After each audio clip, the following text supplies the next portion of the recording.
Hey, good morning, sixth graders. Mr. Slaby here. It's January 25th. Hopefully you got outside. Man, yesterday was stunning.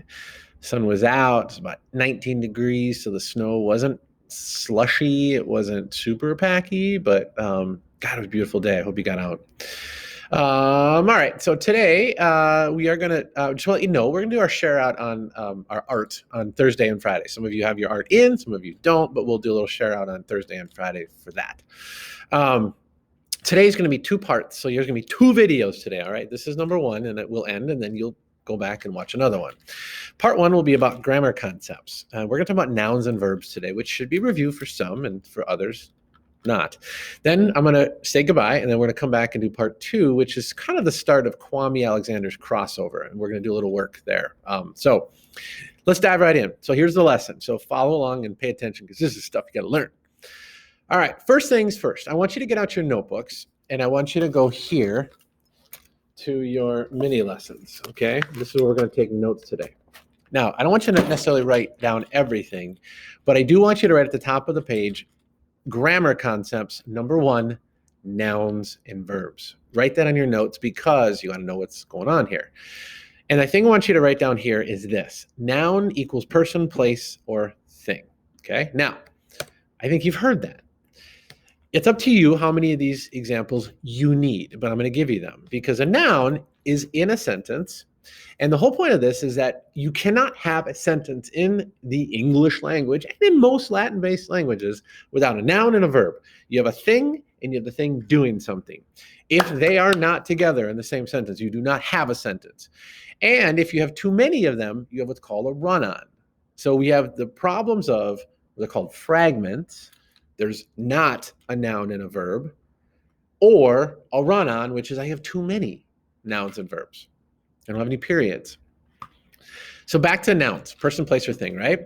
So that's anything that's an example like this. So a human is a person, obviously a noun. Slaby is what's called a proper noun because it's a specific one that needs a capital letter.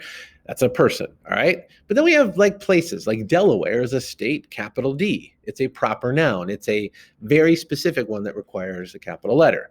Then we have a lake, right? And that's a place and kind of a thing, right? I went to the lake, or a lake is full of water. Still a place or a thing. Yo-yo, a thing. Sadness. Now here's where it's interesting. We're getting complicated here. So you might say, like, Mr. Slavey, sadness, that's a thing? Yeah, it's a state of being. It's a thing, right? It's a thing. It's sadness is almost something that you can see and you can hold. I have a sadness on my face. So that's a thing. And then depression. I have a thing called depression. It's a thing, even though you can't hold it, okay? And then water is a thing, right? There is some water over there that you can drink. That's a thing. But it's, again, people struggle with this because it's not a phone or a remote or a book. These are some ideas that are not things you can hold, but they're still a thing, okay?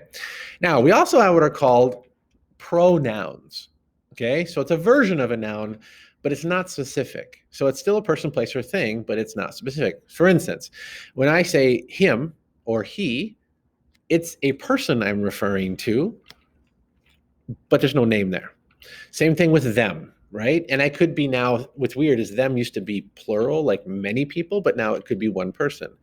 If I say, put this over there, there is a place. So it's a thing or a place.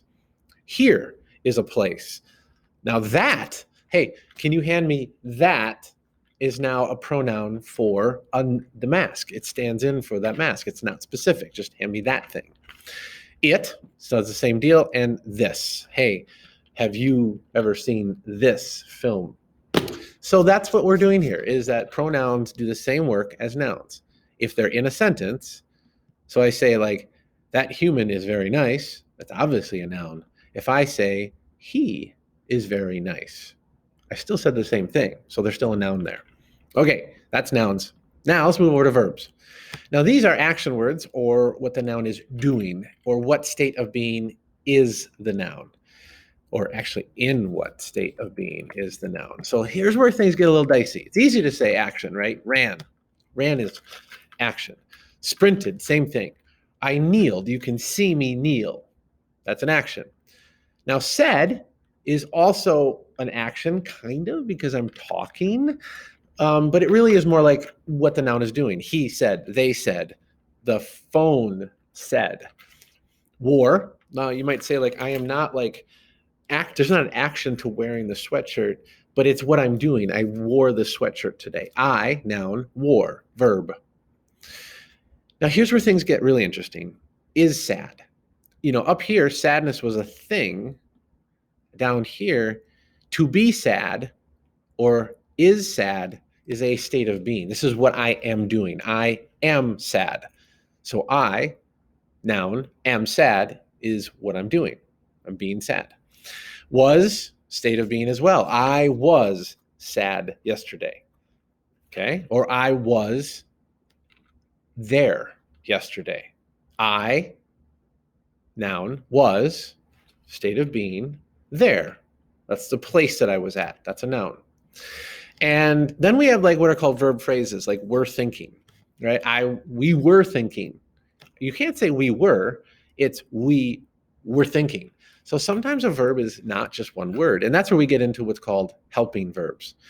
This is confusing because these are non-action words like is, am, was, were, but they help create a phrase that is action. So here's an example. Would be something ing. Notice that ing is a really good way to find out you have a verb. If you can put ing at the end of it and it makes sense, you probably have a verb there. But here we go. Like, what if I said I would be running? So I is a noun, and I can't use would, I can't use just be, and I can't use just say running because I can't say I running. It's all one massive phrase of 3 words that's would be running.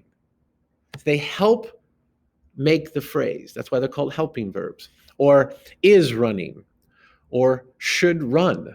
You should run tomorrow. You, noun, what are you going to do? You should run. So those are helping verbs. I was running. I am running. Oh, here we go. These are all like 3, 2, 2, 2. Here's one with 4.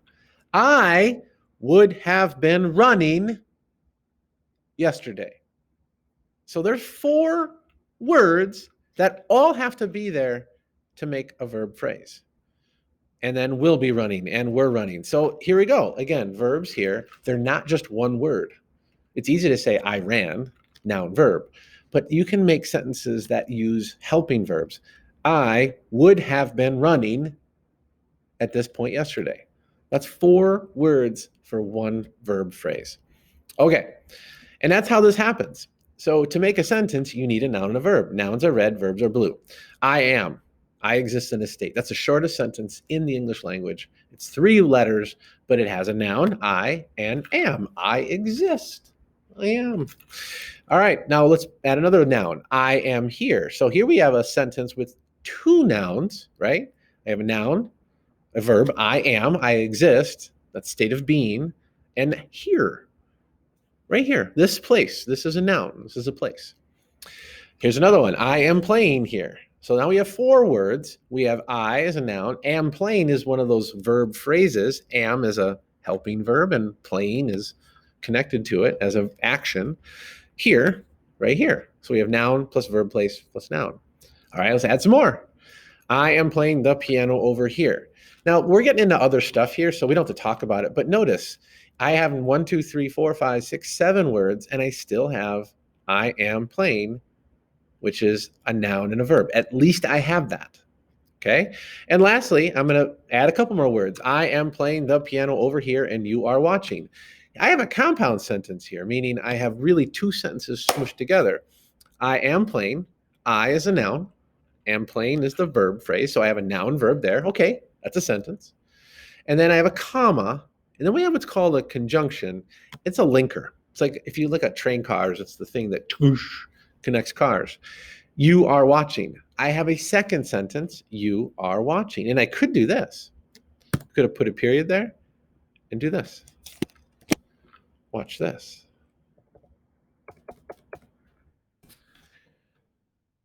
I am playing the piano over here. Sentence. And you are watching. I have another sentence. If I don't have this here, if I had to take rid of the period and did this, see this? I don't have a noun here. I am playing the piano over here and are watching. Who's watching? What's watching? I'm missing a noun there. So I need that. And that's why we have all this. This is all about making sure that you understand, that you totally understand that we are working with nouns and verbs. You do not have a sentence if you do not have at least a noun and a verb that go together. Okay? I can't say it enough. You need at least one noun plus one verb phrase to have a complete sentence. If you don't have that, you do not have a sentence. Here's your work for today. All right, step one, write 5 sentences today about anything in your reader's notebook or any notebook in the mini lesson section. I just want you to write 5 sentences. One sentence I want to be 3 words, one sentence to be 4, then I want it to be 5, and then I want you to go up to 8, and then I want you to go up to 12. Okay, that's it. So a total of 32, 32 words, and it's all I want you to write. I want you to underline all the nouns in each sentence and circle all the verbs that are needed. All right? Then submit a picture. Take a picture, and then you're going to do that. Step 5 will be the video number 2.